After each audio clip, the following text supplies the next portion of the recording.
എല്ലാവർക്കും നമസ്കാരം. നമ്മൾക്കറിയാം, കുറേ ദിവസങ്ങളായിട്ട് നമ്മൾ ഷൈനി എന്ന് പറയുന്ന സഹോദരിയുടെയും ആ കുഞ്ഞുങ്ങളുടെയും പുറകെയാണല്ലേ.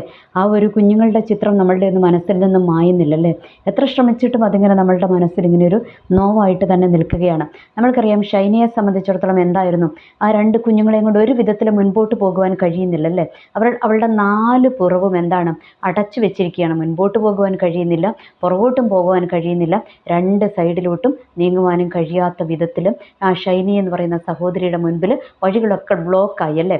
ബ്ലോക്കായപ്പോഴാണ് അവരെന്ത് ചെയ്തത്, അവർ ആത്മഹത്യ തിരഞ്ഞെടുക്കുവാനായിട്ട് ഇടയായത്. എന്ന് വെച്ചാൽ അവരുടെ ജീവിതത്തിൻ്റെ പ്രത്യാശ നഷ്ടപ്പെട്ടു പോയപ്പോൾ അവരെന്ത് ചെയ്തു, ആത്മഹത്യ തിരഞ്ഞെടുക്കുവാനായിട്ട് ഇടയായി.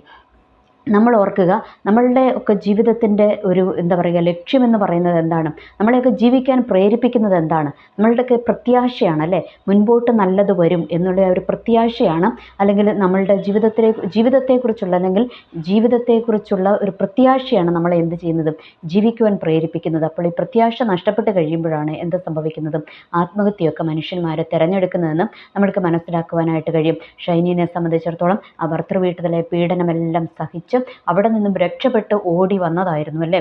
ഓടി വന്നു കഴിഞ്ഞപ്പോൾ ഒരു വിധത്തിലും മുൻപോട്ട് പോകുവാൻ കഴിയത്തില്ല. അവർ ആരെ പേടിച്ചവർ ഇറങ്ങി വന്നു. അവർ തന്നെ അവരുടെ ജീവിതത്തിൽ അവരെ പിന്തുടരുകയും അവർക്കൊരു ജോലി ലഭിക്കാത്ത വിധത്തിൽ വഴികളൊക്കെ അടച്ചു കളയുകയും ചെയ്യുന്നതൊക്കെ നമ്മൾക്ക് കാണുവാനായിട്ട് കഴിഞ്ഞു. അപ്പോൾ അങ്ങനെ എല്ലാ വഴികളും അടഞ്ഞു എന്ന് ബോധ്യമായപ്പോൾ ഷൈനി എന്ത് ചെയ്തു, ഷൈനി വേഗം എന്ത് ചെയ്തു, ആത്മഹത്യ തിരഞ്ഞെടുത്തു അല്ലേ. ആ കുഞ്ഞുങ്ങളെയും കൊണ്ട് പോയിട്ട് ആത്മഹത്യ തിരഞ്ഞെടുക്കുവാനായിട്ട് ഇടയായി. അപ്പോൾ ഓർക്കുക, നമ്മളുടെയൊക്കെ ജീവിതത്തിൽ ഈ പ്രത്യാശ നഷ്ടപ്പെട്ടു പോകുമ്പോഴാണ് നമ്മളൊക്കെ നിരാശയിലോട്ട് പോകുന്നതല്ലേ. അപ്പോൾ നമ്മൾ എന്ത് ചെയ്യണം, നമ്മളുടെ ജീവിതത്തിലെ പ്രത്യാശ നഷ്ടമാകാതെ നമ്മൾ സൂക്ഷിക്കണം. കാരണം പ്രത്യാശ നഷ്ടപ്പെട്ടു പോയി കഴിഞ്ഞാൽ പിന്നെ നമ്മൾക്ക് ഒരു വിധത്തിലും മുൻപോട്ട് പോകുവാൻ കഴിയാത്തൊരു സിറ്റുവേഷൻ വരും. നമ്മൾ ഡിപ്രസ്ഡ് ആയി പോകും. അങ്ങനെ നമ്മളുടെ ജീവിതം തന്നെ ചിലപ്പോൾ നമ്മൾ അവസാനിപ്പിച്ചു എന്ന് വരും. ഓക്കെ, അപ്പോൾ അതിന് നമ്മൾ എന്ത് ചെയ്യണം, നമ്മളൊക്കെ ആരാണ്, നമ്മളൊക്കെ ദൈവത്തിൻ്റെ മക്കളാണല്ലേ. ഈ ലോകത്തിലുള്ള ഓരോ വ്യക്തികളെയും സൃഷ്ടിച്ചത് ആരാണ്, ദൈവമാണ്. അപ്പോൾ ദൈവം ഓരോരുത്തരെയും സൃഷ്ടിച്ചപ്പോൾ അവരെക്കുറിച്ചൊക്കെ എന്തുണ്ട്, ദൈവത്തിന് വലിയൊരു പദ്ധതി ഉണ്ടല്ലേ. അപ്പോൾ ചിലരൊക്കെ വന്ന് കമൻ്റ് ഇടാറുണ്ട്, ഇതിനിയും കഴിഞ്ഞില്ലേ, അപ്പോൾ ജീവിച്ചിരുന്നപ്പോൾ ആരും ഒന്നും ചെയ്തില്ല, അപ്പോൾ അവർ മരിച്ചു കഴിഞ്ഞപ്പോഴാണോ പറയുന്നതെന്നൊക്കെ പറഞ്ഞിട്ട് ചിലർ കമൻ്റ് ഇടാറുണ്ട്. അപ്പോൾ ഞാൻ അവരോട് ചോദിക്കാറുണ്ട്, നിങ്ങളെവിടെയായിരുന്നു, നിങ്ങളും അറിഞ്ഞില്ലല്ലോ എന്ന് പറയുന്നത് പോലെ തന്നെ നമ്മളും അറിഞ്ഞില്ല. അതുകൊണ്ട് നമ്മൾക്ക് ആർക്കും ഒന്നും ചെയ്യാൻ പറ്റില്ല. പിന്നെ ഇതിനകത്തെ ഒരു യാഥാർത്ഥ്യം എന്ന് പറയുന്നത് നമ്മൾക്കറിയാം, ഈ മരിച്ചു കഴിയുമ്പോഴാണ് നമ്മളുടെ എല്ലാവരുടെയും ഈ ഒരു സങ്കടങ്ങളും ഒക്കെ നമ്മളങ്ങ്, അയ്യോ എനിക്ക് ആ കുഞ്ഞുങ്ങളെ തന്നിരുന്നെങ്കിൽ ഞാൻ നോക്കുമായിരുന്നു, അല്ലെങ്കിൽ ഞങ്ങൾ സഹായിക്കുമായിരുന്നു എന്നൊക്കെ പറയുന്നത്. പക്ഷേ ജീവിതത്തിൻ്റെ യാഥാർത്ഥ്യം അതൊന്നും അല്ലെന്ന് നമ്മൾക്കറിയാം അല്ലേ. എന്താണ്, നമ്മൾ മറ്റുള്ളവരുടെ മുൻപിലോട്ട് ജീവിച്ചിരിക്കുമ്പോൾ ഒരു സഹായവുമായിട്ട് ചെന്ന് കഴിയുമ്പോൾ എല്ലാവരും ഒന്നും സഹായിക്കണമെന്നില്ല. ഇനി സഹായിച്ചാൽ തന്നെ അവരൊന്നും നമ്മളുടെ ഒരു വലിയ സഹായങ്ങളൊന്നും നമ്മൾക്ക് ഒരു പക്ഷേ കിട്ടിയെന്നും വരത്തില്ല. ചിലർക്ക് കിട്ടും, ചിലർക്ക് കിട്ടത്തില്ല. എനിവേ, അപ്പോൾ അതൊക്കെ അവിടെ നിൽക്കട്ടെ. അപ്പോൾ അതുകൊണ്ട് എന്താണ്, മരിച്ചു കഴിഞ്ഞപ്പോഴാണ് നമ്മൾക്കെല്ലാം അതൊരു തീരാ നോവായത്. അതുവരെ നമ്മൾ ആരും അറിഞ്ഞില്ലല്ലേ ഇങ്ങനെയൊരു ഷൈനിയും കുഞ്ഞുങ്ങളും ഉണ്ടെന്നും അവരിതുപോലുള്ളൊരു വിഷയങ്ങളിലൂടെ കടന്നു പോകുന്നുണ്ട് എന്നും നമ്മൾ ആരും അറിഞ്ഞില്ല, അവരോട്ട് ആരോട് പറഞ്ഞുമില്ല. അപ്പോൾ നമ്മളുടെ ജീവിതത്തിൽ ഇങ്ങനെയൊരു സിറ്റുവേഷൻ വന്നു കഴിയുമ്പോൾ നമ്മൾ എന്ത് ചെയ്യണം, നമ്മൾക്ക് പറയുവാനൊരു സന്നിധി ഉണ്ടല്ലേ. എവിടെയാണത്, ദൈവത്തിൻ്റെ സന്നിധി, നമ്മൾ ആരാധിക്കുന്ന ദൈവത്തിൻ്റെ സന്നിധി ഉണ്ടല്ലേ. നമ്മളവിടെ ചെന്ന് കഴിഞ്ഞാൽ ദൈവം നമ്മളെ കൈവിടത്തില്ല. അപ്പോൾ നിങ്ങൾ ചോദിക്കും, ഷൈനിയും കുഞ്ഞുങ്ങളുമൊക്കെ അവർ എപ്പോഴും പള്ളിയിൽ പോവുകയും പ്രാർത്ഥിക്കുകയും ഒക്കെ ചെയ്യുന്നതല്ലേ, എന്നിട്ട് എന്താ ദൈവം അവരുടെ പ്രാർത്ഥന കേൾക്കാതിരുന്നതെന്ന്. ഞാനൊരു കാര്യം പറയട്ടെ, അവർ പള്ളിയിൽ പോകുന്നുണ്ടായിരുന്നു, പ്രാർത്ഥിക്കുന്നുണ്ടായിരുന്നു, പക്ഷേ എത്രമാത്രം അവർ പരിശുദ്ധാത്മാവിനാൽ നിറഞ്ഞിട്ടുണ്ടായിരുന്നുവെന്ന് എനിക്കറിഞ്ഞുകൂടാ. അവരെത്രമാത്രം ദൈവത്തിൻ്റെ വചനം വായിക്കുന്നുണ്ടായിരുന്നുവെന്ന് എനിക്കറിഞ്ഞുകൂടാ. ഓർക്കുക, നമ്മളുടെ ജീവിതത്തിൽ ഓരോ മക്കളുടെയും ജീവിതത്തിലും ദൈവം തന്നിരിക്കുന്ന പ്രത്യാശയുടെ പുസ്തകം എന്ന് പറയുന്നത് എന്താണ്, കുറേ നൊവേന പുസ്തകങ്ങളൊന്നുമല്ല. എന്താണ്, ദൈവത്തിൻ്റെ വചനമാണല്ലേ. ദൈവത്തിൻ്റെ വചനമായ വിശുദ്ധ ബൈബിളാണ് നമ്മളുടെ ജീവിതത്തിലെ പ്രത്യാശയുടെ പുസ്തകം എന്ന് പറയുന്നത്. ആ പുസ്തകം നമ്മളുടെ ജീവിതത്തിൽ, നമ്മളുടെ ലൈഫിൽ, നമ്മളുടെ മനസ്സിൽ അത് നമ്മൾ എഴുതണം അല്ലേ. നമ്മളുടെ ഹൃദയ പലകകളിൽ നമ്മളത് എഴുതണം. എന്നാൽ മാത്രമേ നമ്മൾക്ക് പിടിച്ചു നിൽക്കുവാനായിട്ട് കഴിയത്തുള്ളൂ. അല്ലാതെയുള്ള പ്രാർത്ഥനകളോ അല്ലാതെയുള്ള ചുമ്മാ നമ്മളുള്ള പറയുന്ന പ്രാർത്ഥനകളോ ഒന്നും നമ്മളെ രക്ഷിക്കത്തില്ല കേട്ടോ. നമ്മൾ ഓർക്കുക, ദൈവത്തിൻ്റെ വചനം ഉണ്ടാകണം. ആ വചനത്തിൻ്റെ ശക്തിയാണ് പറയുന്നത്. ഞാൻ കഴിഞ്ഞ ഒരു എപ്പിസോഡിലും ഞാൻ പറഞ്ഞിട്ടുണ്ടായിരുന്നു, ദൈവത്തിൻ്റെ വചനം എന്താണ്, അത് ജീവനും ചൈതന്യവും ഉള്ളതാണ്, ഇരുവായ്ത്തിലുള്ള മൂർച്ചയേറിയ വാളാണ് അല്ലേ എന്നാ ദൈവത്തിൻ്റെ വചനത്തെക്കുറിച്ച് പറയുന്നത്. അതുകൂടാതെ എന്താണ്, ദൈവത്തിൻ്റെ വചനം എന്താണ്, ദൈവമാണ് ആ വചനം എന്ന് പറയുന്നത്. അപ്പോൾ ദൈവത്തിൻ്റെ വചനമാണ് നമ്മളുടെ ഹൃദയത്തിൽ ഉണ്ടാകേണ്ടത്. നമ്മളപ്പോൾ എന്ത് ചെയ്യണം, ആ ദൈവത്തിൻ്റെ വചനം വായിച്ച് അതിൽ നമ്മൾ പ്രത്യാശ കണ്ടെത്തണം. അതുകൂടാതെ അതിൽ നിന്ന് നമ്മൾക്ക് തരുന്ന ആ ഒരു വചനത്തിൻ്റെ ശക്തി നമ്മൾ ഏറ്റെടുക്കണം. ഞാൻ എപ്പോഴും പറയാറുണ്ട്, വിശുദ്ധ ബൈബിൾ എന്ന് പറയുന്നത് ഒരു ലോ പുസ്തകമാണെന്ന് ഞാൻ എപ്പോഴും പറയാറുണ്ട്. നമ്മൾക്കറിയാം ഈ കോടതികളിലോട്ടൊക്കെ ചെന്ന് കഴിയുമ്പോൾ ഈ വക്കീലന്മാരെന്താണ്, നമ്മുടെ സിനിമകളിലുമൊക്കെ നമ്മൾ കണ്ടിട്ടുണ്ടല്ലോ, ഈ വക്കീലന്മാരെന്താണ്, അവർ രണ്ടുപേരിൽ നിന്ന് ശക്തമായി വാദിക്കും. ഇനി അവരവർ പഠിച്ചു വെച്ച സാഹിത്യ പുസ്തകങ്ങളിൽ നിന്ന് വല്ലതും ആണോ അവർ ഇതാക്കുന്നത്, അല്ലെങ്കിൽ അവർ വായിച്ച പുസ്തകങ്ങളിൽ നിന്ന് വല്ലതും ആണോ അവർ പിന്നെ അവിടെ ചർച്ച ചെയ്യുന്നത്, അങ്ങോട്ടും ഇങ്ങോട്ടും വാദിക്കുന്നത്? അല്ല, അവർക്കൊരു ലോ പുസ്തകമുണ്ടല്ലേ, അത് നമ്മുടെ ഒരു ഇന്ത്യൻ ലോ ഉണ്ട്, ആ ലോയുടെ പുസ്തകമുണ്ട്. അതിനകത്ത് നിന്ന് മാത്രമേ അവർക്കവിടെ വാദിക്കുവാൻ കഴിയത്തുള്ളൂ. അതിനെക്കുറിച്ച് നല്ല അറിവുള്ള വക്കീൽ എന്ത് ചെയ്യും, അവർ ജയിക്കും. കാരണം ജയിക്കുമെന്നല്ല, തെളിവുകളും എല്ലാം വേണം. പക്ഷേ കുറച്ചും കൂടെ നന്നായിട്ട് ലോ അറിയുന്നവർക്ക് എന്താണ് അവിടെ പിടിച്ചു നിൽക്കുവാനായിട്ട് കഴിയുമല്ലേ. ഒരു വക്കീൽ ഒരു ലോ വെച്ച് ബന്ധിക്കുമ്പോൾ ഈ ഇപ്പുറത്തെ സൈഡിൽ നിൽക്കുന്ന വക്കീൽ എന്ത് ചെയ്യും, വേറൊരു ലോ വെച്ച് ആ ബന്ധനത്തെ അഴിക്കും എന്ന് പറയുന്നത് പോലെ നമ്മളുടെ വിശുദ്ധ ബൈബിൾ എന്താണ്, അതിനെ കൊണ്ട് ബന്ധിക്കുവാനും പറ്റും, ബന്ധനങ്ങളെ അഴിക്കുവാനും പറ്റും ഈ ബൈബിൾ എന്ന് പറയുന്നത്, അല്ലേ, വിശുദ്ധ ദൈവത്തിൻ്റെ വചനം എന്ന് പറയുന്നത്. അപ്പോൾ ഓർക്കുക, നമ്മളുടെ ജീവിതത്തിലും വിഷയങ്ങൾ വരുമ്പോൾ ഈ ദൈവത്തിൻ്റെ വചനത്തിൽ നിന്നാണ് നമ്മൾ എന്ത് ചെയ്യേണ്ടത്, അതിന് പ്രതിവിധി കണ്ടെത്തേണ്ടത്. എന്ന് വെച്ചാൽ അതൊരു മെഡിസിനായിട്ട് നമ്മൾക്ക് ഉപയോഗിക്കാം, അല്ലേ. ഓരോ രോഗത്തിനുള്ള പ്രതിവിധികളും എല്ലാം എന്തുണ്ട്, ആ വചനത്തിനകത്തുണ്ട് എന്നുള്ള കാര്യം നമ്മൾ തിരിച്ചറിയുക. അതുകൊണ്ട് അവരുടെ ജീവിതത്തിൽ എത്രമാത്രം വചനത്തോടടുത്തിട്ടുണ്ടായിരുന്നു എന്നെനിക്ക് അറിഞ്ഞുകൂടാ. വചനത്തോടടുത്തിട്ടുണ്ടായിരുന്നുവെങ്കിൽ, പരിശുദ്ധാത്മാവ് അവരുടെ ഉള്ളിൽ ഉണ്ടായിരുന്നുവെങ്കിൽ ഒരു കാരണവശാലും ഇത് സംഭവിക്കത്തില്ല എന്നുള്ളതൊരു യാഥാർത്ഥ്യമാണ്. നമ്മൾ ക്രിസ്ത്യാനി ആയതുകൊണ്ടോ അല്ലെങ്കിൽ നമ്മൾ പള്ളിയിൽ പോകുന്നത് കൊണ്ടോ പ്രാർത്ഥിക്കുന്നത് കൊണ്ടോ ആയില്ല. നമ്മൾ എന്ത് ചെയ്യണം, ദൈവത്തിൻ്റെ വചനത്തിലൊരു അടിയുറച്ച അറിവ്, വിശ്വാസം നമ്മൾക്കുണ്ടായിരിക്കണം. ഇനി രണ്ടാമത്, പരിശുദ്ധാത്മാവ് നമ്മളുടെ ഉള്ളിൽ ഉണ്ടാകണം. ആ പരിശുദ്ധാത്മാവെ നമ്മളിൽ ക്രിയ ചെയ്തുള്ളൂ. നമ്മൾക്കറിയാം, യേശു ക്രിസ്തുവിനെ രക്ഷകനും നാഥനുമായി സ്വീകരിച്ചു നമ്മൾ വാഗൊണ്ട് ഏറ്റുപറഞ്ഞ് ദൈവത്തിലോട്ട് നമ്മൾ ചേർന്ന് കഴിയുമ്പോൾ എന്ത് ചെയ്യും, ദൈവം ആദ്യം ചെയ്യുന്നത് ദൈവത്തിൻ്റെ പരിശുദ്ധാത്മാവിനാൽ നമ്മളെ മുദ്രയിടും, അല്ലേ. നമ്മളെ മുദ്രയിട്ട് കഴിഞ്ഞിട്ട് എന്താണ്, പിന്നെയാണ് നമ്മൾ വചനം വായിച്ച് ആ വചനത്തിലൂടെ നമ്മൾ സഞ്ചരിക്കേണ്ടതല്ലേ. നമ്മൾക്കറിയാം, ഈ പുറപ്പാട് പുസ്തകം 14-ാം അധ്യായത്തിലോട്ട് വന്നു കഴിയുമ്പോൾ നമ്മൾക്കവിടെ കാണുവാനായിട്ട് കഴിയുന്ന ഒരു കാര്യമുണ്ട്. മോശേനെ മോശേനെ സ്വന്തം അമ്മായിപ്പൻ്റെ എന്താ പറയുക ആടുകളെ മേയിച്ചുകൊണ്ടിരുന്ന ആ ഇടത്തു നിന്നുമാണ് ദൈവം മോശയെ വിളിച്ചിറക്കിയത്, അല്ലേ. വിളിച്ചിറക്കിയിട്ട് മോശയുടെ കയ്യിൽ എന്തുണ്ടായിരുന്നു, ഇടയനായ മോശയുടെ കയ്യിൽ ഒരു വടി ഉണ്ടായിരുന്നു, അല്ലേ. എല്ലാ ഇടയന്മാരുടെ കയ്യിലും എന്തുണ്ട്, ഒരു വടി ഉണ്ടാകും. ആ വടി എന്തിനാണ്, ആ ആടുകളെ എങ്ങനെ മേയിച്ച് കൊണ്ടുപോകാനാണ്. ഒരെണ്ണം ഇപ്പുറത്തോട്ട് തിരിയുമ്പോൾ ഒരെണ്ണം തെക്കോട്ട് വടക്കോട്ട് തിരിയുമ്പോൾ അതിനെ വടി കൊണ്ടിങ്ങനെ ജസ്റ്റ് ഒന്നിങ്ങനെ തൊട്ട് വിടുമ്പോൾ അതെന്ത് ചെയ്യും, അത് നേർവഴിയിലൂടെ ഇങ്ങനെ നടന്നു പോകും. അപ്പോൾ ഈ ഇടയന്മാരുടെ കയ്യിലോ, അല്ലെങ്കിൽ നമ്മൾക്കറിയാം എല്ലാം, അല്ലേ, ഈ പക്ഷികളെയൊക്കെ ഇങ്ങനെ നമ്മുടെ താറാവുകളെയൊക്കെ മേയിച്ചുകൊണ്ട് പോകുന്ന ആൾക്കാരെയൊക്കെ നമ്മൾ കണ്ടിട്ടില്ല, അവരുടെയൊക്കെ കയ്യിൽ എന്തുണ്ട്, ഒരു വടിയുണ്ട്. അത് ആ മേയ്ക്കാൻ വേണ്ടിയിട്ടുള്ള വടിയാണ്. അപ്പോൾ മോശയെ ദൈവം വിളിച്ചിറക്കിയപ്പോൾ മോശയുടെ ആ വടി കളയാൻ പറഞ്ഞില്ല, ആ വടിയോടുകൂടെ തന്നെ മോശനെ വിളിച്ചിറക്കി. എന്നിട്ട് മോശയോട് എന്താ പറഞ്ഞത്, ദൈവം വിളിച്ചിറക്കി കഴിഞ്ഞപ്പോൾ അതുവരെ മോശയുടെ കയ്യിലുണ്ടായിരുന്ന വടി എന്തായിരുന്നു, ആടിനെ മേയ്ക്കുന്ന വടിയായിരുന്നു. എന്നാൽ ദൈവം വിളിച്ചിറക്കിയപ്പോൾ തൊട്ട് ആ മോശയുടെ കയ്യിലുള്ള വടി എന്തായി മാറി, അത് അധികാരത്തിൻ്റെ വടിയായി മാറിയല്ലേ. അധികാരത്തിൻ്റെ വടി വെച്ച് മോശനെ മിസ്രൈമിൽ ഫറവോയുടെ അടുത്തേക്ക് അയച്ചു കഴിഞ്ഞപ്പോൾ അവിടെ എന്താണ്, അവിടെ ഇസ്രയേൽ ജനത്തെ മുഴുവൻ അടിമകളാക്കി 420 വർഷം അവരെ ഇങ്ങനെ അടിമകളാക്കി വെച്ചുകൊണ്ടിരിക്കുകയാണ്. അപ്പോൾ അടിമകളാക്കി വെച്ചുകൊണ്ടിരുന്നപ്പോൾ ആ മിസ്രൈമിൽ നിന്നും ഇസ്രയേൽ ജനത്തെ രക്ഷിക്കുവാൻ വേണ്ടി മോശയെ ദൈവം തിരഞ്ഞെടുത്ത് ആ വടിയിൽ മേൽ അധികാരം പകർന്ന് ആ ഫറവോൻ്റെ കൊട്ടാരത്തിലേക്ക് അയച്ചു, അല്ലേ. അവിടെ അയച്ചപ്പോൾ മോശ എന്ത് ചെയ്തു, ആ വടി വെച്ച് കുറേ അത്ഭുതങ്ങളെയൊക്കെ അവിടെ ചെയ്തു എന്ന് നമ്മൾക്ക് കാണുവാനായിട്ട് കഴിയും. വടി താഴെയിട്ടു, അത് സർപ്പമായി മാറി, വീണ്ടും അതിൻ്റെ വാലെ പിടിച്ചപ്പോൾ അത് വടിയായി മാറി എന്നൊക്കെ നമ്മൾക്ക് കാണും. അവിടെയൊക്കെ എന്താണ്, ദൈവത്തിൻ്റെ ശക്തി ആ വടിയിന്മേലുണ്ടായിരുന്നു, അല്ലേ. ദൈവത്തിൻ്റെ ആ ഒരു അധികാരം എന്തുണ്ടായിരുന്നു, ആ വടിയിന്മേലുണ്ടായിരുന്നു എന്ന് നമ്മൾക്ക് കാണുവാനായിട്ട് കഴിയും. പിന്നെ നമ്മൾക്ക് കാണുന്നത് എന്താണ്, അവരെ അവിടുന്ന് ഇറക്കിയപ്പോൾ, അതായത് മിസ്രൈമി അടിമത്തത്തിൽ നിന്ന് ഇസ്രായേൽ ജനത്തിനെ രക്ഷിച്ചെടുക്കുവാൻ വേണ്ടി ചെയ്തപ്പോൾ തലേ ദിവസം ഒരു സംഭവം അവിടെ നടന്നു, അല്ലേ. എന്താ നടന്നത്, അവിടെ പെസഹായും ചോരത്തളിയും ആചരിച്ചു. എന്ന് വെച്ചാൽ കുഞ്ഞാടിൻ്റെ രക്തം നിങ്ങളുടെ കട്ടിളപ്പടിമേലും കുറുമ്പടിമേലും പുരട്ടണമെന്ന് പറഞ്ഞു. അങ്ങനെ ആ കുഞ്ഞാടിൻ്റെ രക്തം പുരട്ടിയ ആ കട്ടിളപ്പടി ഉള്ളിടത്തിൽ നിന്ന് എന്ത് ചെയ്തു, സംഹാരദൂതൻ അവരെ വിട്ടുമാറി. നമ്മൾക്കറിയാം, ഇസ്രായേലിനെ ദൈവം എന്ത് ചെയ്തു, ശിക്ഷിച്ചു, അല്ലേ. അവരുടെ ആ ഒരു കടിഞ്ഞൂൽ സംഹാരമൊക്കെ അവിടെ നടത്തി. അപ്പോൾ നമ്മൾ ചോദിക്കും, ദൈവം ഇങ്ങനെ അവരെ എന്താ പറയുക സംഹരിച്ചു കളയുന്ന ദൈവമാണോ എന്നും ചിലർ ചോദിക്കുവാനായിട്ട് ഇടയുണ്ട്. എന്തുകൊണ്ടാണ് സംഹരിച്ച് കളഞ്ഞു, ദൈവം ഒത്തിരി പ്രാവശ്യം ദൈവത്തിൻ്റെ ശക്തി അവരുടെ മുൻപിൽ ഇറങ്ങി, അല്ലേ. ഒത്തിരി പ്രാവശ്യം അവർക്ക് വാണിംഗ് കൊടുത്തു, ഇത് ദൈവത്തിൻ്റെ തിരഞ്ഞെടുക്കപ്പെട്ട ജനമാണെന്ന് ഒത്തിരി പ്രാവശ്യം വാണിംഗ് കൊടുത്തു. പക്ഷെ അവർ ആ ദൈവത്തെ ധിക്കരിച്ച് ഇസ്രായേൽ ജനത്തിന് എന്ത് ചെയ്തു, അവരെ വീണ്ടും അവർ അടിമകളാക്കുവാനൊക്കെ ശ്രമിക്കുകയും അവരെ ഉപദ്രവിക്കുകയും ചെയ്തതുകൊണ്ടാണ് ദൈവത്തിൻ്റെ ആ ഒരു ക്രോധം അവരുടെ മേൽ ഇറങ്ങിയത് കേട്ടോ. എന്നിട്ട് എന്ത് ചെയ്തു, അവരെ ആ മിസ്രൈമിൽ മിസ്രൈമിൻ്റെ കടിഞ്ഞൂൽ സംഹാരം അവിടെ നടത്തിയപ്പോൾ ഇസ്രായേൽ മക്കളെ ആ സംഹാരകൻ തൊട്ടില്ല. കാരണം എന്താണ്? അവരുടെ കട്ടിളപ്പടിമേലും കുറുപടിമേലും കുഞ്ഞാടിൻ്റെ രക്തമുണ്ടായിരുന്നു. അപ്പോൾ നമ്മളുടെ ജീവിതത്തിലും എന്തുണ്ടായിരിക്കണം? നമ്മളുടെ ഇന്ന് പുതിയ നിയമത്തിലോട്ട് വന്നു കഴിയുമ്പോൾ കുഞ്ഞാട് ആരാണ്? നമ്മളുടെ യേശുക്രിസ്തുവാണല്ലേ. നമ്മൾക്ക് വേണ്ടി കാൽവരി ക്രൂശിൽ ബലിയായി തീർന്ന യേശുക്രിസ്തു. ആ യേശുക്രിസ്തുവിൻ്റെ രക്തം എന്താണ്? നമ്മളുടെ കട്ടിളപ്പടിമേലും കുറുമ്പടിമേലും തളിച്ചു കഴിയുമ്പോൾ സംഹാരദൂതൻ നമ്മളെ തൊടത്തില്ലല്ലേ. എല്ലാ അടിമച്ചങ്ങലകളെയും പൊട്ടിച്ച് മുൻപോട്ട് പോകുവാൻ ആ യേശുക്രിസ്തുവിൻ്റെ രക്തത്തിൻ്റെ ശക്തി ഉണ്ടല്ലേ. അപ്പോൾ നമ്മൾ എന്ത് ചെയ്യണം? ആ രക്തത്തിൻ്റെ ശക്തി നമ്മൾ ഏറ്റെടുക്കണം. യേശുക്രിസ്തുവിൻ്റെ രക്തം നമ്മളിൽ തളിക്കണം, നമ്മളുടെ കുടുംബത്തിൽ അത് തളിക്കണം. അപ്പോൾ അത് ചെയ്തു കഴിയുമ്പോഴാണ് എന്ത് സംഭവിക്കുന്നത്? ആ യേശുക്രിസ്തുവിൻ്റെ രക്തത്തിൻ്റെ ശക്തി നമ്മൾക്ക് പ്രൊട്ടക്ഷനായിട്ട് നിൽക്കും. അപ്പോൾ നമ്മൾ എന്ത് ചെയ്യണം? യേശുക്രിസ്തുവിൻ്റെ രക്തത്തിൻ്റെ ശക്തിയിൽ നമ്മൾ ആശ്രയിക്കണം. ആ യേശുക്രിസ്തുവിൻ്റെ രക്തത്തിൻ്റെ ശക്തിയാലാണ് നമ്മൾക്ക് വിടുതലും പ്രൊട്ടക്ഷനും ഒക്കെ ഉണ്ടാകുന്നത്. സംഹാരദൂതൻ നമ്മളെയോ നമ്മളുടെ കുടുംബത്തെയോ തൊടാതെ നമ്മൾ സംരക്ഷിക്കേണ്ടത് ആ യേശുക്രിസ്തുവിൻ്റെ രക്തം തളിച്ചാണ്. യേശുക്രിസ്തുവിൻ്റെ രക്തത്തിൻ്റെ സംരക്ഷണം നമ്മൾ ഏറ്റെടുക്കണം. അതൊരു വലിയ മർമ്മമാണ് കേട്ടോ. അത് നമ്മൾ ഏറ്റെടുക്കുക തന്നെ ചെയ്യണം. അല്ലാതെ നമ്മൾ കുറേ പുണ്യാളന്മാർക്ക് അടുത്ത് പോയി പ്രാർത്ഥിച്ചിട്ട് അവിടെ കൊണ്ടുപോയി കുറേ തിരി കത്തിച്ചത് കൊണ്ടോ ആയില്ല കേട്ടോ.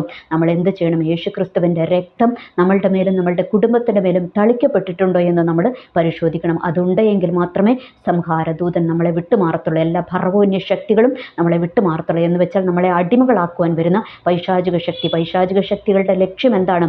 നമ്മളെ അടിമകളാക്കി കളയുക എന്നുള്ളതാണ് പൈശാചിക ശക്തിയുടെ ലക്ഷ്യം എന്ന് പറയുന്നത്.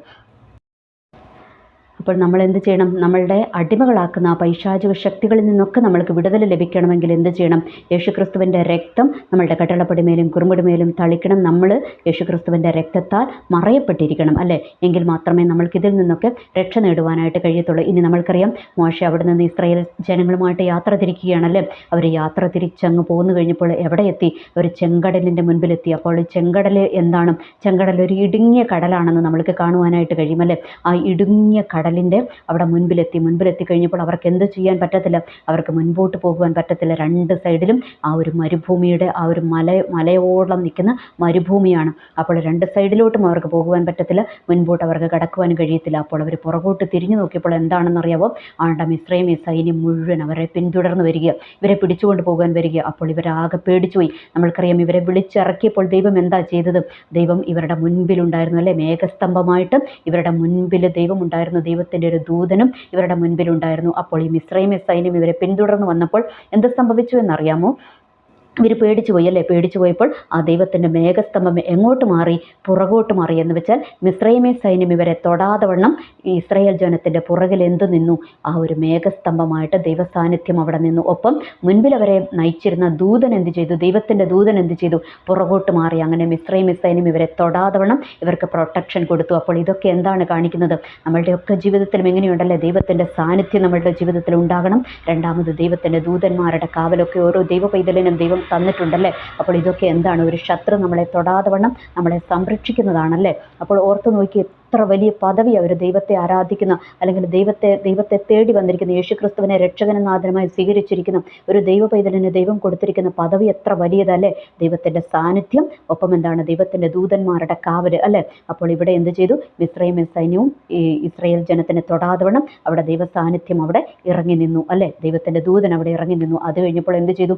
ഈ ജനം ഇതൊന്നും തിരിച്ചറിഞ്ഞില്ല. ജനം എന്ത് ചെയ്തു?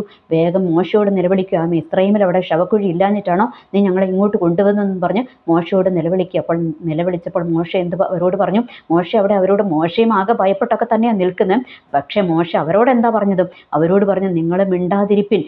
യഹോവ നമ്മൾക്ക് വേണ്ടി ചെയ്യാൻ പോകുന്ന രക്ഷ ഇന്ന് നിങ്ങൾ കണ്ണുകൊണ്ട് കാണാൻ പോകുക. ഇന്ന് കണ്ടിട്ടുള്ള മിസ്രൈമിനെ ഇനി ഒരു നാൾ നിങ്ങൾ കാണാൻ പോകത്തില്ല എന്ന് വിശ്വാസത്തിൻ്റെ വചനം മോശ അവിടെ പറഞ്ഞു. മോശ എന്തെങ്കിലും കണ്ടിട്ടാണോ പറഞ്ഞത്? മോശയ്ക്കറിയാം, വിളിച്ചിറക്കിയ ദൈവം കൂടെയുണ്ടെന്ന് മോശയ്ക്കറിയാം. പക്ഷേ മോശയും ഈ അവസ്ഥയിൽ, അതായത് 4 പുറവും അടച്ചു കെട്ടപ്പെട്ട ഒരവസ്ഥയുടെ മുൻപിൽ നിന്നപ്പോൾ മോശയും ഒരു നിമിഷം പതറിപ്പോയി കേട്ടോ. എങ്കിലും മോശയുടെ പ്രത്യാശ കൈവിടാതെ ഇവരോട് ഇങ്ങനെ വിശ്വാസത്തിൻ്റെ ഒരു വാക്കങ്ങ് പറഞ്ഞു. അപ്പോൾ എൻ്റെ ഇതിന് മുൻപേയുള്ള വീഡിയോകളിലൊക്കെ ഞാൻ പല പ്രാവശ്യം പറഞ്ഞിട്ടുണ്ട്, നമ്മളുടെ വാഗുകൊണ്ട് നമ്മൾ എന്ത് പറയരുത്, നെഗറ്റീവ് പറയരുതെന്ന് ഒത്തിരി പ്രാവശ്യം ഞാൻ പറഞ്ഞിട്ടുണ്ട്. കാരണം നമ്മളെപ്പോഴും എന്ത് പറയണം? പ്രത്യാശയുടെ വാക്കുകൾ തന്നെ നമ്മൾ പറഞ്ഞുകൊണ്ടിരിക്കണം, പോസിറ്റീവായിട്ടുള്ള വാക്കുകൾ പറയണം. അപ്പോൾ നമ്മൾക്കറിയാം, പലരും നമ്മൾക്കെതിരെ, നമ്മളറിയാതെ തന്നെ നമ്മൾക്കെതിരെ എന്ത് പറയുന്നുണ്ടാകും? ചിലപ്പോൾ നെഗറ്റീവ് വാക്കുകളൊക്കെ പറയുന്നുണ്ടാകും അല്ലേ. അവളുടെ പോക്ക് കണ്ടില്ല, അവളുടെ ഒരു അവസാന പോക്ക എന്നൊക്കെ ആയിരിക്കും ചിലപ്പം പറയുന്നത്. അല്ലെങ്കിൽ നമ്മളുടെ ഒരു ദൈവം നമ്മൾക്ക് തരുന്ന അനുഗ്രഹങ്ങളെ കണ്ടിട്ടൊക്കെ ആയിരിക്കും നമ്മൾക്കെതിരെ എന്ത് പറയുന്നത്, നെഗറ്റീവ് വാക്കുകളൊക്കെ ചിലരൊക്കെ പറയുന്നുണ്ടാകും. അപ്പോൾ നമ്മൾ എന്ത് ചെയ്യണം? ആ നെഗറ്റീവ് വാക്കുകളെയൊക്കെ നമ്മൾ എന്ത് ചെയ്യണം? ക്യാൻസൽ ചെയ്യണം. നമ്മൾക്ക് അറിഞ്ഞുകൂടാ, ഒരു ദിവസം രാവിലെ എഴുന്നേറ്റിട്ട് നമ്മൾ എന്ത് പറയണം? നമ്മൾ ദൈവത്തിൻ്റെ മുൻപിൽ നമ്മൾ അതിനെയൊക്കെ ശാസിക്കണം. ശാസിച്ചിട്ട് നമ്മൾ ആ നെഗറ്റീവ് വാക്കുകളെയൊക്കെ നമ്മൾ ക്യാൻസൽ ചെയ്യണം കേട്ടോ. അതൊക്കെ ഒരു ദൈവ പൈതൽ ചെയ്യേണ്ടതാണ്. ഇനി നമ്മൾക്കറിയാം, മോശ എന്നിട്ട് എന്ത് ചെയ്തു? അവരോട് അങ്ങനെ പറഞ്ഞതിന് ശേഷം മോശ ദൈവത്തോട് നോക്കി നിലവിളിച്ചു. അവിടെ നമ്മൾക്ക് മനസ്സിലാക്കുന്ന മോശയും ആകെ ഇങ്ങനെ ഒരു നിസ്സഹായാവസ്ഥയിൽ നിൽക്കുകയാണല്ലേ. മോശ ദൈവത്തോട് നോക്കി നിലവിളിച്ചു. അപ്പോൾ ദൈവം എന്ത് പറഞ്ഞു? മോശേ, നീ എന്നോട് നോക്കി നിലവിളിക്കുന്നത് എന്താ? നിന്റെ കയ്യിൽ എന്താ ഇരിക്കുന്നത്? ഞാൻ എന്താ തന്നിരിക്കുന്നത്? ഞാൻ അധികാരത്തിൻ്റെ വടി നിന്റെ മേൽ തന്നിട്ടില്ലേ? എന്ന് വെച്ചാൽ ഓരോ ദൈവ പൈതലിൻ്റെ മേലും എന്ത് തന്നിട്ടുണ്ട്? നമ്മളുടെ പരിശുദ്ധാത്മാവിനാൽ മുദ്രയിട്ടിട്ടുണ്ടല്ലേ. അപ്പോൾ അതെന്താണ്? ദൈവത്തിൻ്റെ അധികാരമാണതല്ലേ. ദൈവത്തിൻ്റെ ആ ഒരു അധികാരം നമ്മളുടെ മേൽ തന്നിട്ടുണ്ട്. നമ്മൾ എന്ത് ചെയ്യണം? ആ അധികാരം അങ്ങ് പ്രയോഗിക്കാനാണ് ദൈവം മോശയോട് പറഞ്ഞ്, നിന്റെ കയ്യിൽ തന്നിരിക്കുന്ന ആ വടി എന്ത് ചെയ്യണം? നീ അങ്ങ് ആ വടി കൊണ്ട് നീ അങ്ങ് കൽപ്പിക്കാൻ പറഞ്ഞു. ചെങ്കടലിൻ്റെ നേരെ നീട്ടി നീ അങ്ങ് കൽപ്പിക്കാൻ പറഞ്ഞു. അപ്പോൾ മോശ ചെങ്കടലിൻ്റെ നേരെ നോക്കി അങ്ങ് കൽപ്പിച്ചു കഴിഞ്ഞപ്പോൾ എന്തായി? ചെങ്കടൽ അവിടെ രണ്ടായിട്ട് പിളർന്നു അല്ലേ. ഒരിക്കലും നടക്കാത്ത വലിയൊരു അത്ഭുതം അവരുടെ മുൻപിൽ നടന്നു. എന്നിട്ട് ആ ചെങ്കടൽ രണ്ടായി പിളർന്നു. അപ്പോൾ അവിടെ ഒരു സംഭവമുണ്ട് കേട്ടോ. മോശ കൽപ്പിച്ചപ്പോൾ അതിൻ്റെ പിന്നിൽ ദൈവത്തിൻ്റെ വലിയൊരു പ്രവൃത്തി ഉണ്ടായിരുന്നു. ദൈവം എന്ത് ചെയ്തു? രാത്രി മുഴുവൻ അവിടെ കിഴക്കൻ കാറ്റ് അടുപ്പിച്ചു അല്ലേ. കിഴക്കൻ കാറ്റ് അടുപ്പിച്ചു എന്ന് നമ്മൾക്ക് കാണുവാനായിട്ട് കഴിയും. അതുകൂടാതെ ദൈവം അവിടെ എന്താണ്? ആ അഗ്നിമേഘ സ്തംഭത്തിൽ നിന്നും ആരെ നോക്കി? മിസ്രൈമ സൈന്യത്തെ നോക്കി അവരുടെ രഥചക്രങ്ങളെ തെറ്റിച്ചു കളഞ്ഞു എന്ന് നമ്മൾക്ക് കാണാം. എന്ന് വെച്ചാൽ അവരുടെ രഥചക്രങ്ങൾ അവരാഗ്രഹിക്കുന്ന സ്ഥലത്തോട്ട് അത് നീങ്ങുന്നില്ല, അത് വേറെ സ്ഥലത്തോട്ടൊക്കെയാണ് പോകുന്നത്. അങ്ങനെ രഥചക്രങ്ങളെ താറുമാറാക്കി, അവരുടെ ഓട്ടത്തെ താറുമാറാക്കി എന്ന് നമ്മൾക്ക് കാണുവാനായിട്ട് കഴിയും. അപ്പോൾ അതിനുശേഷം ഈ കിഴക്കൻ കാറ്റ് അടുപ്പിച്ചപ്പോൾ എന്ത് സംഭവിച്ചു? അവിടെ ആ ഒരു രണ്ട് സൈഡിലോട്ട് കടൽ മാറുവാനായിട്ടിടയായി. അപ്പോൾ മോശയുടെ വടി അവിടെ നീട്ടിക്കഴിഞ്ഞപ്പോൾ അവിടെ സ്വർഗത്തിൽ എന്ത് ചെയ്തു? ദൈവത്തിൻ്റെ പ്രവൃത്തി അവിടെ നടന്നു അല്ലേ. അപ്പോൾ നമ്മളും അതുപോലെ തന്നെയാണ്. നമ്മളുടെ മുൻപിലുള്ള പ്രതിസന്ധികളെ നോക്കി നമ്മൾ എന്ത് ചെയ്യണം? കൽപ്പിക്കണം. ചില പ്രതിസന്ധികളോട് നമ്മൾ കൽപ്പിക്കണം. കൽപ്പിച്ചു കഴിയുമ്പോൾ ദൈവം നമ്മൾക്ക് വേണ്ടി അവിടെ ക്രിയ ചെയ്യും. നമ്മളുടെ മുൻപിൽ അത്ഭുതങ്ങൾ നടക്കുന്നത് നമ്മൾക്ക് കാണുവാനായിട്ട് കഴിയും. ചിലതിനെയൊക്കെ നമ്മൾ ശാസിക്കണം അല്ലേ. നമ്മൾക്കറിയാം, നമ്മുടെ മുൻപിൽ വഴികൾ അടച്ചു നിൽക്കും അല്ലേ. ചിലപ്പോൾ നമ്മൾക്ക് മുൻപോട്ട് പോകുവാൻ കഴിയത്തില്ല. നമ്മളുടെ ജോലി മേഖലകളിലാകട്ടെ, വിദ്യാഭ്യാസ മേഖലകളിലാകട്ടെ, നമ്മളുടെ ജീവിതത്തിൻ്റെ ഓരോ വിഷയങ്ങളുടെ മുൻപിലാകട്ടെ, നമ്മൾ മുൻപോട്ട് പോകുവാൻ കഴിയാതെ നാലുപുറവും അടച്ചു കെട്ടപ്പെട്ടിരിക്കുന്ന ഒരവസ്ഥയൊക്കെ നമ്മളുടെ ജീവിതത്തിൽ വരും. മാനുഷിക ജീവിതമല്ലേ, എന്തെങ്കിലുമൊക്കെ വിഷയങ്ങളൊക്കെ വരും. അപ്പോൾ നമ്മൾ എന്ത് ചെയ്യണം? ഇങ്ങനെ നാലുപാടും കെട്ടപ്പെട്ട അവസ്ഥകൾ വന്നു കഴിയുമ്പോൾ നമ്മൾ എന്ത് ചെയ്യണം? നമ്മൾ കൽപ്പിക്കണം. ആരോട് കൽപ്പിക്കണം? ആ പ്രതിസന്ധിയെ നോക്കി നമ്മൾ കൽപ്പിക്കണം. അതിൻ്റെ പിന്നിലൊക്കെ മറിഞ്ഞിരിക്കുന്ന ഒരു പൈശാചിക ശക്തിയുണ്ട്. പുറകിൽ ആരായിരുന്നു? ഫറവോന്യ ശക്തി അല്ലേ. ആ ഫറവോന്യ ശക്തിയൊക്കെ ഉണ്ടായിരുന്നു. അപ്പോൾ എന്ത് ചെയ്താൽ കൽപ്പിച്ചു കഴിയുമ്പോൾ അത്ഭുതങ്ങളെ സംഭവിക്കും. അതുകൊണ്ട് നമ്മൾ ചിലതിൻ്റെ സമയത്ത് നമ്മൾ എന്ത് ചെയ്യണം? ചിലതൊക്കെ കാണുമ്പോൾ നിലവിളിക്കണം, ദൈവത്തോട് നിലവിളിക്കണം. എന്നാൽ ദൈവത്തോട് നിലവിളിക്കുക മാത്രമല്ല, നമ്മളൊപ്പം എന്ത് ചെയ്യണം? ചിലതിനോടൊക്കെ നമ്മൾ കൽപ്പിച്ചു കഴിയുമ്പോൾ ആ പ്രതിസന്ധികൾ, ആ പൈശാചിക ശക്തികൾ മാറിപ്പോകുന്നത് നമ്മൾക്ക് കാണുവാനായിട്ട് കഴിയും. അങ്ങനെ അവർ മുൻപോട്ട് നടന്നു അല്ലേ. അവർ ആ കടലിലൂടെ മുൻപോട്ട് നടന്ന് അക്കരെ ചെന്ന് കഴിയുമ്പോൾ മോശയുടെ സഹോദരിയായ മിരിയാമിൻ്റെ നേതൃത്വത്തിൽ അവരെന്ത് ചെയ്തു? തപ്പെടുത്ത് ദൈവത്തെ സ്തുതിച്ച് ആരാധിച്ചു എന്ന് നമ്മൾക്ക് കാണുവാനായിട്ട് കഴിയും. ഓർക്കുക, ഇന്നത്തെ പ്രതിസന്ധികൾ നമ്മളുടെ ജീവിതത്തിൽ വന്നു കഴിയുമ്പോൾ നാലുപുറവും അടച്ച് കെട്ടപ്പെട്ട ഒരവസ്ഥയിലാണ് നമ്മൾ നിൽക്കുന്നതെങ്കിൽ നമ്മൾ അവിടെ കൊണ്ട് തീരുവാണെന്ന് നമ്മൾ വിചാരിക്കരുത്. നമ്മളുടെ മുൻപോട്ട് നമ്മൾക്ക് തപ്പെടുത്ത് ദൈവത്തെ ആരാധിക്കത്തക്കവണ്ണമുള്ള ഒരു വലിയ വിടുതൽ ദൈവം നമ്മളുടെ മുൻപിൽ ഒരുക്കിയിട്ടുണ്ട് എന്ന് നമ്മൾ മറക്കരുത്. പക്ഷേ നമ്മളിവിടെ എന്ത് ചെയ്യണം? നിലവിളിക്കുന്ന സമയത്ത് നിലവിളിക്കുക കൂടെ വേണം. എന്നാൽ അതുകൂടാതെ നമ്മൾ എന്ത് ചെയ്യണം? ചിലതിനോടൊക്കെ നമ്മൾ കൽപ്പിക്കണം. അപ്പോൾ ചിലതൊക്കെ നമ്മളുടെ മുൻപിൽ കീഴടങ്ങുക തന്നെ ചെയ്യും. അപ്പോൾ ഇത് കീഴടങ്ങണമെങ്കിൽ നമ്മൾ എന്ത് ചെയ്യണം? നമ്മളിൽ എന്തുണ്ടായിരിക്കണം? പരിശുദ്ധാത്മാവിൻ്റെ ശക്തി, പരിശുദ്ധാത്മാവിൻ്റെ പവർ നമ്മളുടെ മേൽ ഉണ്ടാകണം. അല്ലാതെ നമ്മൾ ചുമ്മാ കൽപ്പിച്ചാലൊന്നും ഒന്നും പോകത്തില്ല. ഓർക്കുക, പരിശുദ്ധാത്മാവ് നമ്മളുടെ ഉള്ളിൽ ഉണ്ടാകണം. വചനത്തിൻ്റെ ശക്തി നമ്മളിൽ ഉണ്ടാകണം. ആ വചനത്തിൻ്റെ ആ ഒരു വഴികളിലൂടെ നമ്മൾ സഞ്ചരിക്കണം. അപ്പോഴാണ് ഈ ദൈവത്തിൻ്റെ ശക്തി നമ്മളിൽ പ്രകടമാകുന്നതെന്ന് നമ്മൾക്ക് മനസ്സിലാക്കുവാനായിട്ട് കഴിയും. ഓർക്കുക, ദൈവം നമ്മളെ വിളിച്ച് വേർതിരിച്ച് ദൈവത്തിൻ്റെ മക്കളാക്കി നമ്മളെ തീർത്തിരിക്കുന്നത് നമ്മൾക്ക് ചുമ്മാതെ അല്ല കേട്ടോ. ഒരു സാധാരണക്കാരനെ പോലെ ജീവിക്കുവാനല്ല, നമ്മൾക്ക് വലിയ പദവിയാണ് ദൈവം തന്നിരിക്കുന്നതെന്ന് നമ്മൾ മറക്കരുത്. നമ്മളത് ചിലപ്പോൾ നമ്മളുടെ കണ്ണുകൊണ്ട് നമ്മൾ കണ്ടു എന്ന് വരത്തില്ലല്ലേ. ദൈവത്തിൻ്റെ ആ ഒരു സാന്നിധ്യവും ഒക്കെ നമ്മൾക്ക് അനുഭവിക്കുവാൻ കഴിയും. എന്നാൽ ദൈവത്തിൻ്റെ ദൂതന്മാർ നമ്മളുടെ കാവലുണ്ടെന്നുള്ളത് നമ്മൾക്ക് കണ്ണുകൊണ്ട് കാണുവാൻ ചിലപ്പോൾ കഴിഞ്ഞു എന്ന് വരില്ല. പക്ഷേ ഓർക്കുക, ഓരോ ദൈവ പൈതലിൻ്റെ കൂടെയും ദൈവം എന്താക്കിയിട്ടുണ്ട്? ദൈവത്തിൻ്റെ ദൂതനെ കാവൽ ആക്കിയിട്ടുണ്ട് എന്ന് നമ്മൾ മറക്കാതിരിക്കുക. അപ്പോൾ നമ്മൾ എന്ത് ചെയ്യണം? നമ്മളുടെ ഉള്ളിൽ പരിശുദ്ധാത്മാവിനെ നമ്മൾ സ്വീകരിക്കുവാൻ തയ്യാറാക്കണം. പരിശുദ്ധാത്മാവ് നമ്മളുടെ ഉള്ളിലുണ്ട്. പരിശുദ്ധാത്മാവിൻ്റെ ആ ഒരു ശക്തി നമ്മൾ ഏറ്റെടുക്കണം. ഉണ്ട് എന്ന്, പരിശുദ്ധാത്മാവ് നമ്മളുടെ മേലുണ്ട് എന്ന് നമ്മൾ ഉറപ്പുവരുത്തണം. രണ്ടാമത് എന്താണ്? ദൈവത്തിൻ്റെ വചനത്തിൻ്റെ ശക്തി നമ്മൾ ഏറ്റെടുക്കണം. വചനം വചനം നമ്മൾ പഠിക്കണം, വചനം നമ്മൾ ഹൃദയസ്ഥമാക്കണം. അപ്പോൾ ആ വചനം എടുത്ത് നമ്മൾ പ്രയോഗിക്കണം. അപ്പോൾ പ്രയോഗിച്ചു കഴിയുമ്പോൾ നമ്മളുടെ മുൻപിലുള്ള എല്ലാ പ്രതിസന്ധികളും മാറുവാനായിട്ട് കഴിയും. നമ്മളുടെ നിരാശകളെ മാറും. ഒരു പ്രത്യാശ അല്ലേ നമ്മളുടെ മുൻപിൽ എന്താണ് ഈ കെട്ടപ്പെട്ട് കിടക്കുന്ന അവസ്ഥകൾ വന്നു കഴിയുമ്പോൾ ഓർത്തോ അതെന്താണ് എൻഡിങ് അല്ല, നമ്മളുടെ എൻഡിങ് അല്ല എന്ന് നമ്മൾ ഓർക്കുക. നമ്മൾക്ക് മുൻപിൽ എന്തുണ്ട്? തപ്പെടുത്ത ദൈവത്തെ ആരാധിക്കേണ്ട ഒരു സിറ്റുവേഷൻ നമ്മളുടെ മുൻപിൽ ദൈവം ഒരുക്കിയിട്ടുണ്ട്. എന്നും നിലവിളിക്കുന്ന ഒരു എന്ന് വെച്ചാൽ നമ്മൾക്കത് കാണുവാനായിട്ട് കഴിയുമല്ലേ. ഇന്ന് രാത്രിയാണെങ്കിൽ നാളെ ഒരു പകലുണ്ട് എന്ന് പറയുന്നത് പോലെ ഇന്ന് നമ്മളുടെ ജീവിതത്തിൽ ഒരു നിലവിളിക്കുന്ന അനുഭവം ഉണ്ടെങ്കിൽ നാളെ നമ്മൾ എന്താണ് ഒരു തപ്പെടുത്ത ദൈവത്തെ ആരാധിക്കുന്ന ഒരു സംഭവവും കൂടെ ദൈവം നമ്മളുടെ മുൻപിൽ ഒരുക്കി വെച്ചിട്ടുണ്ടാകുമെന്ന് നമ്മൾ മറക്കാതിരിക്കുക. പ്രതിസന്ധികളുടെ മുൻപിൽ നിലവിളിക്കുക മാത്രമല്ല, ചിലതിനോട് കൽപ്പിക്കുകയും ചെയ്യുക. തപ്പെടുത്ത് ആരാധിക്കേണ്ട എന്താ പറയുക, സന്തോഷിക്കേണ്ട ഒരു ദിവസം ദൈവം നമ്മളുടെ മുൻപിൽ വെച്ചിട്ടുണ്ട് എന്നുള്ളതും നമ്മൾ മറക്കാതിരിക്കുക. എനിവേ, എല്ലാവർക്കും നല്ലൊരു ദിവസം ആശംസിക്കുന്നു. നന്ദി, നമസ്കാരം.